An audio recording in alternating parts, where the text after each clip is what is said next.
बिस्मिल्लाहिर्रहमानिर्रहीम अस्सलाम वालेकुम। आज सुप्रीम कोर्ट ऑफ पाकिस्तान से सबसे बड़ी खबर आई है। काजी साहब की बेंच फिक्सिंग पर एजाज उल एहसन साहब ने बड़ा खड़ाक किया है। किस तरीके से जजेस की कमेटी के अंदर मामलात तय पाए और काजी साहब ने किस तरह झूठ बोला, ये आज जो एक खत लिखा गया है एक सुप्रीम कोर्ट ऑफ पाकिस्तान के सीनियर जज की तरफ से, ये कादी फायद ईसा समेत तमाम जजेस को पहुंचाया गया है, मीडिया के सामने भी आ चुका है और जो हकायक अवाम को सामने नजर आ रहे हैं वो भी क्या इंडिकेशन दे रहे हैं, इसकी मुकम्मल तफसील आपके सामने रखनी है। और क्या ये काजी साहब के खिलाफ कोई मीडिया के अंदर मुहिम है या मामला कुछ और है, इस पर भी बात करेंगे। उम्मीद है आप समाअत करेंगे और अपने कीमती फीडबैक से जरूर आगाह करेंगे। जिन दोस्तों ने चैनल को सब्सक्राइब नहीं किया वो अगर मुनासिब समझे तो चैनल को सब्सक्राइब जरूर कर लें ताकि तमाम अपडेट्स आपके सामने पहुंच सकें। अब काजी साहब जो है चीफ जस्टिस ऑफ पाकिस्तान बनने से पहले क्या थे और अब क्या है, ये उनकी जो शख्सियत के तजादात हैं इन पर रोज हम अक्सर गुफ्तगू करते हैं। हमारा मकसद हरगिज काजी साहब की तजलील करना नहीं है, ना ही सुप्रीम कोर्ट ऑफ पाकिस्तान या अदलिया के इदारे को बेतौकीर करना है, लेकिन वो हकायक आप तक पहुंचाने जरूरी होते हैं कि एक जज जब पहले चीफ जस्टिस नहीं था तो किस तरीके से जो साबक चीफ जस्टिस बंदयाल थे, जब वो फैसले दे रहे थे तो वो रोज खत लिख देता था, फिर हर मामले के अंदर वो टांग अड़ाता था, फिर वो एक दिन पार्लियामेंट के अंदर जाकर बैठ गया जिसकी वजह से नून लीग और तमाम जमातों ने उसको सपोर्ट किया और आज वो चीफ जस्टिस बन गया। उस वक्त जो वो बातें करता था क्या आज वो कायम है या उसकी शख्सियत के अंदर तजाद हो गया। इससे पहले कि मैं जो आज जस्टिस एजाज उल एहसन ने खत लिखा है, 3 रुकनी एक कमेटी बनी, आपको याद होगा फौजी अदालतों के अंदर जो केस था सिविलियंस के ट्रायल के हवाले से, उससे कादी फायद ईसा और कुछ जजेस अलहदा हो गए और बहाना यह बनाया गया कि प्रैक्टिस एंड प्रोसीजर जो बिल है चूंकि उस पर अभी फैसला आना है तो इस वजह से हम निकल रहे हैं। लेकिन अब भी उन्होंने इसके अंदर वो नहीं आए, लेकिन मामला जो प्रैक्टिस एंड प्रोसीजर बिल के अंदर जो तय हुआ था कि आइंदा जो भी बजाय इसके कि आर्टिकल 184(3) के तहत जो आज खुद नोटिस है वो मामलात एक जज जो है वो बेंच बनाने के उसकी बजाय ये इस्तेकाक होना चाहिए 3 रुकनी कमेटी का।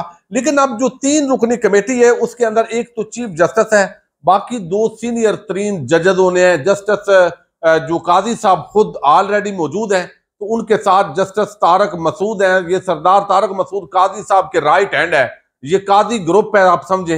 और दूसरी तरफ जो है वो जस्टिस एजाज उल एहसन है, उनको आप बंदयाल ग्रुप कहें या आइन पसंद जज कहें। तो वो अब इस तरीके से 2-1 के साथ भी फैसला होता तो वो मामला अलहदा था।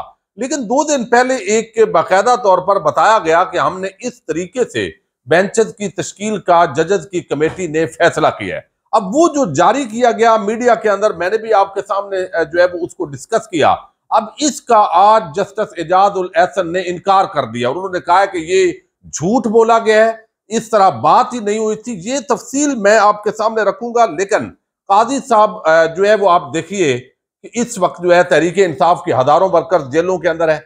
इमरान खान के केसेस को रोकने के लिए क्या हो रहा है, पुराने भुट्टो केस भी चल रहा है, नवाज शरीफ की न्यायालय खत्म करने के लिए आज एक और उसी तरह के मिलते जुलते केस पर नोटिस ले लिया है। यानी नवाज शरीफ की न्यायालय खत्म करने के लिए उसको चौथी मर्तबा वजीर आजम मुसल्लत करने के लिए जो भी रुकावटें हैं वो दूर करनी है। और काजी साहब के सामने वो केस नहीं था, एक और केस था, लेकिन उसके अंदर भी उन्होंने आज टांग अड़ाई है और वो बात की है, लेकिन उसको हम अलहदा वीडियो में डिस्कस करेंगे। लेकिन कितने ही 10 ऐसे तदादात हैं काजी साहब के जो चीफ जस्टिस बनने से पहले उनका क्या मौकफ था, अब क्या है, मैं ये पहले भी रख चुका हूं लेकिन थोड़ा सा पहले आपको रखूं, फिर खत आपके सामने वो रखूंगा। मतन जस्टिस एजाज उल एहसन ने बताया है कि किस तरह बेंच फिक्सिंग हो रही है। ये बड़ा सवाल उठाया गया ज़ाहिर एक ऑनरेबल जज की तरफ से। अब एक तो पंजाब और खैबर पख्तूनख्वा के जब इलेक्शन का मामला था तो उस वक्त काजी साहब कहते थे जब चीफ जस्टिस नहीं थे तो फुल कोर्ट बनना चाहिए, जब आए तो फुल कोर्ट नहीं बनाया। और जो इसके अंदर उन्होंने कहा कि वफाक के इलेक्शन का मामला हुआ तो 3 रुकनी बेंच बना दिया गया। जब खुद चीफ नहीं थे तो हर दूसरे हफ्ते चीफ जस्टिस को खत लिखते थे जो चीफ तक पहुंचने से पहले मीडिया तक पहुंच जाता था। खुद चीफ बने तो इमरान खान ने एक खत लिखा और वो मीडिया के अंदर आया तो उस पर गुस्से में हो गए, सीख पा हुए। जब चीफ नहीं थे तो 6 घंटे लापता रहने वाले मतीउल्लाह जान के घर पहुंचे। खुद चीफ बना तो दर्जन सियासतदानों के अगवा पर खामोश है, बल्कि लापता अफराद की पटिशन ही वापस कर दी है। जब चीफ नहीं थे तो रजिस्ट्रार ऑफिस के इख्तियारात पर एतराज था कि रजिस्ट्रार को यह इख्तियार नहीं है कि वो ये करे, लेकिन जब ये बने हैं चीफ तो उसके बाद रजिस्ट्रार को इख्तियारात दे दिए गए। अपने खिलाफ रेफरेंस आया तो रेफरेंस के खिलाफ पिटीशन में फुल कोर्ट बनवाया और मर्जी के जज डलवाए। और जब खुद चीफ जस्टिस बने तो जस्टिस मज़ाहिर अली अकबर नकवी के रेफरेंस के खिलाफ पिटीशन को 3 रुकनी हम ख्याल बेंच के सामने लगा दिया। जब चीफ नहीं थे तो मुकदमा पनामा का था और फैसला गैर मुतलका अकामे का आया। और जब खुद फैजाबाद धरने के मुकदमे में जो केस आया तो 2014 के धरने को उसमें घसीट लाए और बैरिया टाउन के मुकदमे में 190 मिलियन पाउंड का केस ले आए। फैजाबाद केस की नजरसानी केस में 9 मई को ले आए। यानी इमरान खान पीटीआई जहां भी हो उसको पकड़ के दूर से भी ले आते हैं और अपने जो एक नुक्ता नजर है उसको निकालते हैं। जब चीफ नहीं थे तो आइन में सुप्रीम कोर्ट अमल दरामद बेंच की कोई गुंजाइश नहीं थी। खुद चीफ बने तो फैजाबाद धरने केस का अमल दरामद बेंच बनाकर बैठ गए। जब चीफ नहीं थे तो सुप्रीम कोर्ट की खाली नशिस्त पर जज लाने के लिए खत लिखते थे कि जल्दी जज लाओ। अब खुद चीफ बन चुके हैं। पहले सिंध हाई कोर्ट के चीफ जस्टिस के रिटायर्ड होने का इंतजार किया और अपना जज लाया, ये इल्जाम है उन पर। और अभी भी 3 माह से एक जज की नशिस्त खाली है। लाहौर हाई कोर्ट का चीफ जस्टिस सुप्रीम कोर्ट ना पहुंचे, शायद उनकी रिटायरमेंट का इंतजार किया जा रहा है, फिर वो भी अपॉइंटमेंट हो जाएगी। तो ये 9 तजादात तो मैंने आपके सामने रखे हैं। लेकिन आज जो मामला हुआ है वो बड़ा अजीब है। वो ये कि जस्टिस एजाजुल हसन ने जो खत लिखा है उसके अंदर मीडिया के अंदर तो ये चीजें आ रही थी और सबसे पहले आज ये क्रेडिट जाएगा सिद्दीक जान को जिन्होंने ये खबर ब्रेक की है और सबके सामने लेकर आए हैं। तो इसके अंदर एक तो बताया गया है कि जनाब जो जस्टिस एजाजुल हसन है उन्होंने इस खत के अंदर जो कादी फायद ईसा को भी और तमाम जो सुप्रीम कोर्ट के जजेस हैं और रजिस्ट्रार उसको ये कॉपी पहुंचाई गई है ताकि जो सारी चीजें हैं वो सामने आए। अब इसके अंदर जो लिखा गया है उसमें बताया गया है कि जनाब ये जो मामला है इसके अंदर जो चीजें हैं वो सामने लेकर नहीं आए। और उसके अंदर बताया गया जी उनकी तरफ से कि बेंच फिक्सिंग हुई है। जस्टिस एजाजुल हसन ने रजिस्ट्रार सुप्रीम कोर्ट को ये खत लिखा, साथ बाकियों को भी लिख दिया, जजेस को भी, कादी साहब को भी। कहा कि जजेस कमेटी में तय हुआ था कि मिलिट्री कोर्ट फैसले की अपील 7 जजेस सुनेंगे। कमेटी में ये तय हुआ, लेकिन पिक एंड चूज के तासर को खत्म करने के लिए ये कहा गया था कि बेंच में जो है वो सीनियर तरीन 7 जजेस को लाया जाए। यानी वो कहते हैं कि ये ना हो कि 7 अपने हम ख्याल है या ये है। तो ये तय हुआ कि हमें 7 जो सीनियर तरीन जजेस होंगे और अगर कोई इनकार करेगा तो उससे अगला जो सीनियर होगा वो मेंबर बन जाएगा। ये तय हुआ था। कहते हैं कि चीफ जस्टिस काजी फायद ईसा ने इत्तफाक किया था कि मिलिट्री कोर्ट फैसले की अपील 7 रुकनी बेंच सुनेगा और 7 सीनियर तरीन जजेस को शामिल किया जाएगा। मगर किसी जज ने बेंच में बैठने से इनकार किया तो उससे अगले सीनियर जज को बेंच में शामिल किया जाएगा।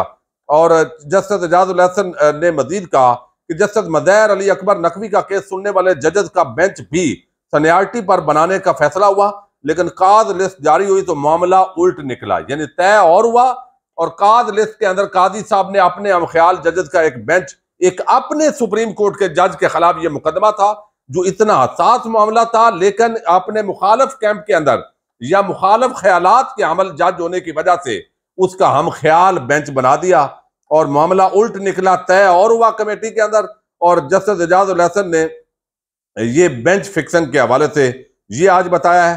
फिर उन्होंने कहा जजेस मीटिंग कमेटी के मिनट्स जस्टिस एजाजुल हसन को दिखाए बगैर, यानी हमें मुझे दिखाए बगैर जारी किए गए।